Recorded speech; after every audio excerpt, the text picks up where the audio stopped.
बिस्मिल्लाहिर्रहमानिर्रहीम। अस्सलाम वालेकुम friends, welcome to my channel Sajid infotainment zone. जैसा कि पिछले लेक्चर में हमने रिपोर्ट्स के दो मॉड्यूल समरी और डिटेल लिस्ट को देखा है। ये लेक्चर बहुत अहम है क्योंकि इस सीएमएस का मेन पर्पस एक तरफ तो लिटिगेंट्स को उनके केसेस की डिटेल मुहैया करना है और दूसरा कोर्ट एंड पे रीडर्स एलमद और कंप्यूटर ऑपरेटर को उनकी जो काज लिस्ट है वो निकालना और प्रिंट देना और उसको डिस्पोज ऑफ करना है। और जो मेन काम है इसमें वो है इसकी स्टेटमेंट्स। अक्सर हम मंथली और फोर्टनाइटली स्टेटमेंट बनाते हैं, 15 और महाना स्टेटमेंट। उसका इन्होंने ये रिपोर्ट्स में जाके ये एंड पे ये हमें ये दिया है कि हम कोई भी स्टेटमेंट निकाल सकते हैं। हम इधर चेक करते हैं कि मंथली स्टेटमेंट लेते हैं पिछले माह की 1/3 से लेके 31/3 तक की। ठीक है, इसको हम जनरेट कर लेते हैं। ये जनरेट किया तो ये हमारे पास ये डिटेल आ गई। ये देखिए, आप नक्शा भी देखेंगे तो ये मंथली वाला ही है। ठीक है, इसमें कुछ चीज़ें ऐड हैं, वो हमने बात की है नदीम शहजादा नदीम से। वो भाई कह रहे थे कि जी इसको हम थोड़ा सा इम्प्रूव करेंगे क्योंकि इसमें कुछ कैटेगरीज ऐसी हैं जो हमारी मंथली नक्शे में नहीं है। तो या तो इधर से तो नहीं रिमूव होंगी वो, उसमें यहाँ ऐड करने की हमें परमिशन मिल जाए तो हम उधर ऐड कर लेंगे। ठीक हो गया। तो इसी तरह ये स्टेटमेंट है एनजेपी की, इसको भी हम चेक करते हैं। ये पीरियड हम कोई भी लिख सकते हैं, पूरी मंथ की भी एनजेपी निकल सकती है। ठीक है, इसको जनरेट कर लें। ये हम ऐसे हम देखते हैं टोटल पेंडेंसी जो है ना हमारी जितनी, क्योंकि इसमें थोड़ा सा स्टेटमेंट में थोड़ा सा इशू एक है कि वो ठीक तरह से नहीं निकलते उसके इंस्टीट्यूशन और डिस्पोजल, लेकिन बैलेंस जो है वो आपको वो एग्जैक्ट देता है। ठीक है, हम मंथली सेलेक्ट करते हैं, इधर डेट लिख देते हैं 1/1/22 से लेके नेक्स्ट जहाँ तक ये मैक्सिमम कर लेते 31/12 तक। ये मैंने डेट इसलिए इस तरह लिखी हैं क्योंकि ये जो हमने इसमें इम्प्रूवमेंट करानी है, अगर मैं इधर 15/4 तक लिखता हूँ ना तो ये किसी वजह से ना 15/4 तक के ही केसेस की डिटेल देता है, नेक्स्ट तक नहीं देता। ये हमने नोट करवा दिया और इसको वो ठीक कर लेंगे। लेकिन जब मैं 31/12, क्योंकि 31/12 से आगे नेक्स्ट ईयर में तो कोई केस एंटर नहीं हुआ और इससे पहले का कोई यानी कि जो पेशी है इससे पहले की कोई भी नहीं होगी। ये हम जनरेट कर लेते हैं। ये देखें हमारे पास ये सारी डिटेल आ गई 1219। ठीक है, ये पेंडेंसी। अब हम सेकंड रिपोर्ट जो है एनजेपी वो भी इधर से निकाल लेते हैं फोर्टनाइटली। इसको भी डेट वही देते हैं 1/1/22 से 31/12। ये जनरेट किया, ये देखिए 1197। अब इन दोनों में फ़र्क है 1219 और 1197। वो मैं आपको बताता हूँ उसकी क्या वजह है। 1197 माइनस 1219 ये है 22 का फ़र्क। एनजेपी में हम देखते हैं कि इसमें रिसीव ट्रांसफ़र का कॉलम नहीं है। ठीक है, जिसकी वजह से ये फ़र्क है, ये 22 का फ़र्क है। तो हम मंथली में देखते हैं रिसीव हुए हमारे पास 27 केसेस और 6 ट्रांसफ़र हुए हैं। ठीक है, अगर हम इसमें से इसको निकाल लें तो ये बाकी 21 बचते हैं। इस कोर्ट में माइट भी कोई एक आधा केस है जो अजरा है, वो शायद नेक्स्ट मंथ नेक्स्ट ईयर में है। जैसा मैंने बताया था कि ये हमने स्टेटमेंट निकाल ली है 31/12 तक की, वो नेक्स्ट ईयर में कोई एक केस या मिस्टेकनली हो गया या वो इजरा होगी जो ये नेक्स्ट ईयर में ऐड है, ठीक है। वो इस वजह से ये एक का डिफरेंस इस वजह से आ रहा है बेसिकली। वैसे हम इसको इस तरह ही करेंगे। ये देखें 26 केसेस हैं, ठीक है, तो 27 टोटल हो गए और उसमें से इधर या 28 थे होने चाहिए हैं, तो एक केस से 6 निकाल लेंगे तो ये 22 का फ़र्क निकल आएगा।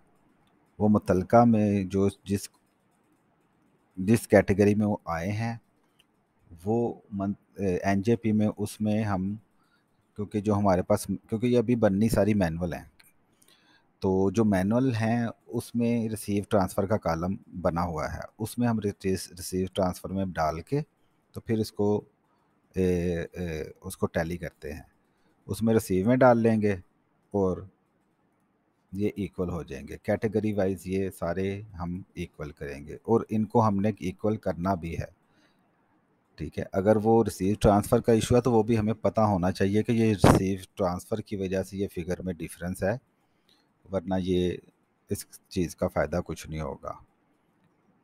ये सिविल सूट है, इसमें देखें ये इतने हैं 205, इसमें जाके तो उसको बिल्कुल टैली करें कि ये 515 है और ये 540 है, ये 26 का फ़र्क हो गया और 25 का, ठीक है, 15 और 25 ये 40 हो गए। इस तरह ये कैटेगरी वाइज जो कैटेगरी जिसमें आती है उसको हम उसके साथ टैली करेंगे। रेंट है कोई नहीं है, ठीक है। स्पेसिफिक देख ले, 3 जो हैं सेक्शन 30 के हैं। अब देखते हैं ये इधर 4 हैं, ये भी रिसीव ट्रांसफ़र का कोई इशू होगा, ठीक है। तो ये हमने मंथली सिविल और मंथली जो 15 रोज़ा फोर्टनाइटली का फिगर हमने लाजमी मैच करना है। अगर 15 दिन के बाद भेज रहे हैं तो वो 15 दिन का, यानी कि जो लेटेस्ट सिस्टम की अपडेट होगी उसके मुताबिक आपका मंथली और एनजेपी टैली होनी चाहिए। जो फ़र्क है रिसीव ट्रांसफ़र का वो निकाल के तो आपको पता होना चाहिए कि ये आपस में टैली हैं। हम किसी और कोड का भी देखते हैं, चेक करते हैं। एक कोड है, ठीक है, ये कोड है जी हारिस साहब की फैमिली कोड है ये, ठीक है। इसका हम मंथली स्टेटमेंट में 1/1 और 31/12 इसकी जनरेट करते हैं लिस्ट। ये 1070 है, ठीक है। इसी तरह इसकी एनजेपी 1/1 और 31/12 ये जनरेट करते हैं। ये है 1067। ये अब देखें रिसीव थ्रू ट्रांसफ़र हैं 3, ठीक है। 3 और 1067 ये पूरे 1070 की पूरी फिगर है। इसको हम कैटेगरी वाइज भी टैली करना चाहें तो ये देखिए 400 ये है, इधर 401 है, एक रिसीव हुआ है, वो इधर हम रिसीव में डाल के इसको 401 कर लेंगे।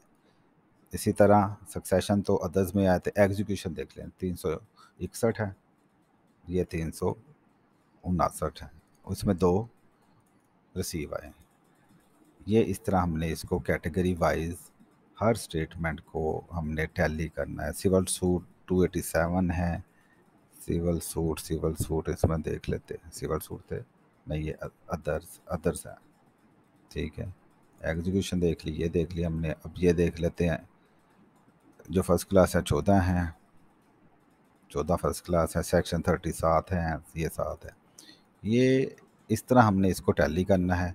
सिर्फ एक इशू आता है रिसीव और ट्रांसफ़र का, वो हमने बस थोड़ा सा टेक्निकली देख लेना है।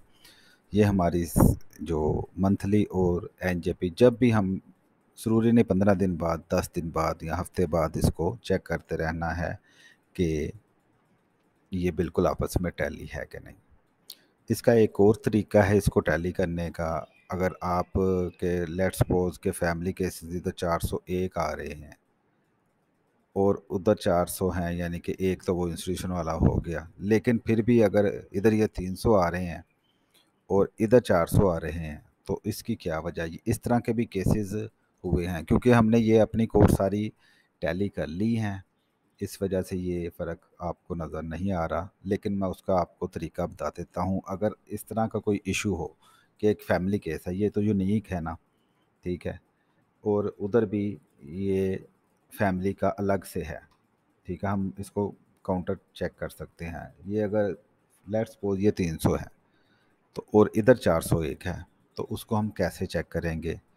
उसके लिए मैं इसी लेक्चर में आपको बताता हूँ कि ये सबसे एंड पे एक ऑप्शन है एक्सपोर्ट का, ठीक है। ये बड़ी ज़बरदस्त चीज़ है। ये हम कोई भी जो हमारी जो लिस्ट है ना पेंडिंग केसेस की, उसको हम एक्सपोर्ट करके तो एक्सेल फॉर्म में लेके जा सकते हैं। ये बड़ा ही अच्छा ऑप्शन रखा है। ये उर्दू में भी कर सकते हैं, इंग्लिश में भी कर सकते हैं। ये पेंडिंग केसेस की हम लेते हैं लिस्ट, ठीक है, पीरियड वही लिख लेते हैं 1 से 31 12 तक की, ठीक है, ये एक्सपोर्ट हो जाएगी। ये जितने केसेस पेंडिंग है ना, ठीक है, 1070 थे ना, तो ये एक्सपोर्ट होके हमने देख लिया कि ये कितने केस हैं भाई।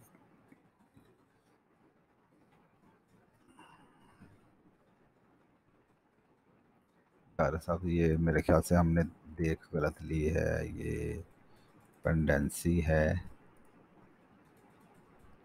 1070, और जो एक्सपोर्ट हुई है,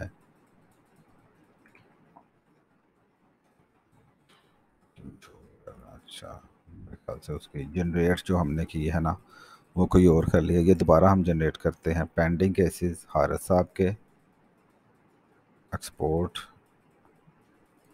पेंडिंग, इसमें डेट मेंशन नहीं करते, ठीक है, इसको एक्सपोर्ट कर लेते हैं।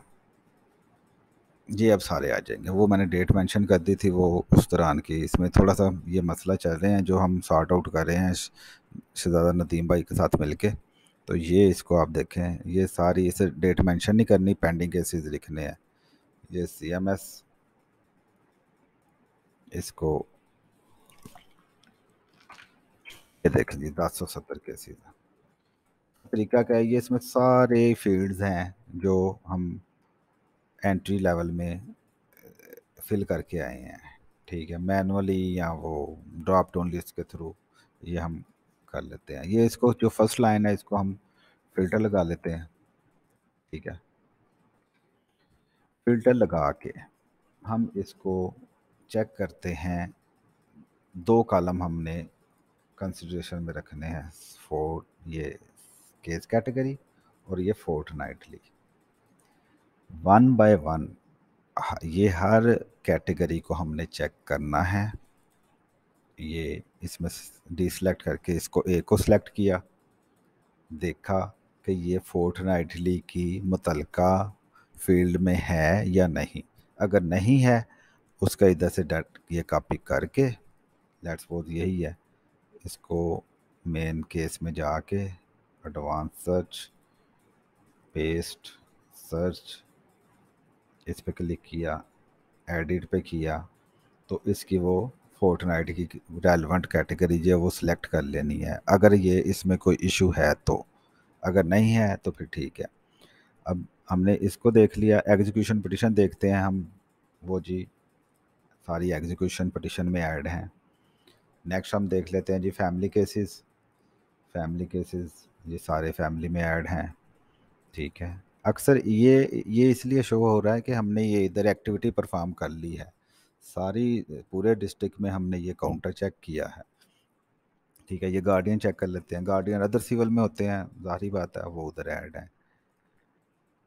इंक्वायरी है, ये जी इंक्वायरी अदर्स में होती है, ये ऐड है, ठीक है। ये फर्स्ट क्लास केसेस हैं, ये जी फर्स्ट क्लास केसेस हमने अप टू 7 ईयर्स में रखे हैं, तो ये होते भी उसमें हैं। अदर केसेस हैं क्रिमिनल सिविल, तो ये अदर सिविल में है, ओके। अगर हम देखते हैं ये सेक्शन 30, तो ये उसके अबाव में है। इस तरह हमारे जो दोस्त हैं कंप्यूटर ऑपरेटर, वो अपनी लिस्ट को फाइनल करके एंट्री करके, तो इस तरह हम उसको करेंगे काउंटर चेक। इससे आपको पता चल जाएगा। अगर आपने ये एक्टिविटी परफॉर्म कर ली तो आपकी स्टेटमेंट बहुत हद तक जो है ना वो क्लियर हो जाएगी, मंथली और एनजेपी। ये बताना ज़रूरी है कि अभी हमने मैनुअल ही स्टेटमेंट भेजनी है, अभी हमने सॉफ्टवेयर से उसका प्रिंट लेके नहीं भेजना। लेकिन क्योंकि आगे चल के इस तरह ही करना पड़ेगा कि मंथली और एनजीबी का प्रिंट सीएमएस से लेना है, तो इसलिए ये ज़रूरी है कि हमारी ये कैटेगरीज आपस में ठीक हों। किसी और कोड का अगर हम देखना चाहते हैं एग्जाम्पल के तौर पे, तो मैं आपको दिखाता हूँ। कोई और कोड ओपन कर लेते हैं जी। ये है क्रिमिनल कोड, ये भी टैली है, ये भी टैली है। चलें ये चलें यही कर लेते हैं, ये क्रिमिनल कोड है जी। और हाँ,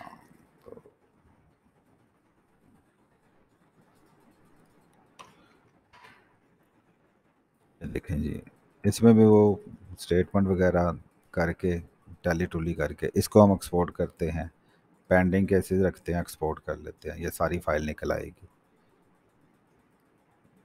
डैशबोर्ड का 1666।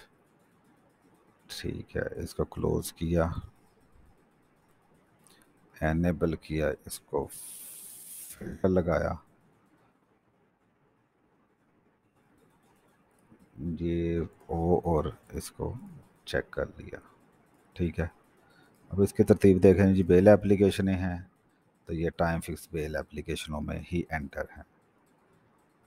फर्स्ट क्लास केसेस हैं तो ये देखें जी, फर्स्ट क्लास इसमें, और ये अदर क्रिमिनल भी हैं। उसकी क्या वजह है हम देखते हैं, ये अदर क्रिमिनल में फ़र्स्ट क्लास केसेस क्यों डाले हैं, हम इसको अनचेक करके ये देख लेते हैं। ये देखें, इसमें ना एक प्रॉब्लम आ रही है जो हमने नोट करवा दी है। फर्स्ट क्लास केस जो 514 की कार्रवाई हैं वो अदर्स में होनी चाहिए, बेसिकली ना मेन कैटेगरी अदर होनी चाहिए, लेकिन ये फर्स्ट क्लास में शो कर रहा है, इसलिए हमने उसे फर्स्ट क्लास में एंटर तो करके, लेकिन जो फोर्टनाइटली है उसकी वो हमने उसको अदर्स में ही डाला है।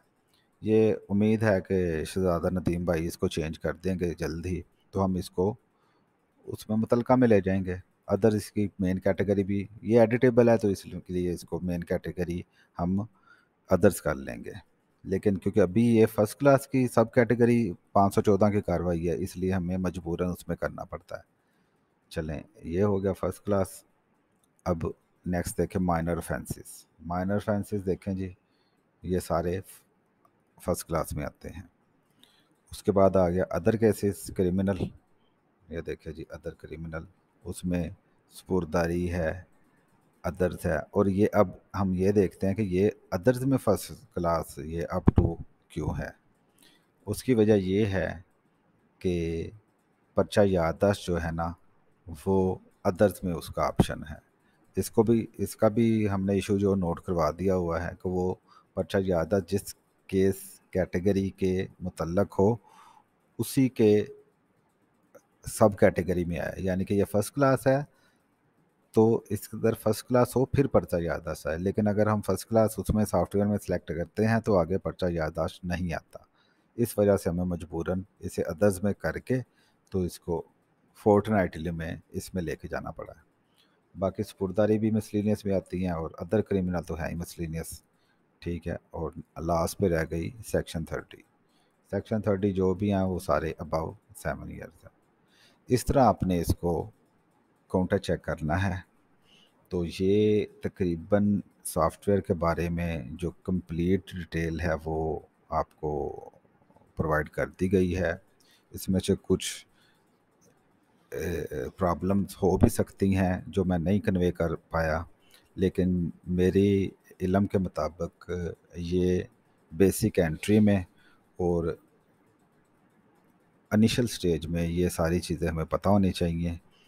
ये छोटी सी कोशिश थी, तो काफ़ी दोस्त कह रहे थे कि इसको एक वीडियो की शक्ल में बना के रख दिया जाए, तो इसलिए इसको मैंने इस शेप में कर दिया है। बाकी इससे रिलेटेड कोई क्वेश्चन हो तो वो पूछा जा सकता है, आप मुझसे भी पूछ सकते हैं नदीम भाई से भी पूछ सकते हैं, नदीम जो है हाई कोर्ट में। तो बाकी इसमें जो है एक ऑप्शन, एक चीज़ नेक्स्ट लेक्चर में थोड़ा से जो इसके की नोट्स हैं तो वो मैं आपको नेक्स्ट लेक्चर में बता देता हूँ, और वो लास्ट लेक्चर ही होगा हमारा। ठीक है, बाकी अल्लाह आपको अपने हिफ्ज़-ओ-मान में रखे। अल्लाह हाफिज़।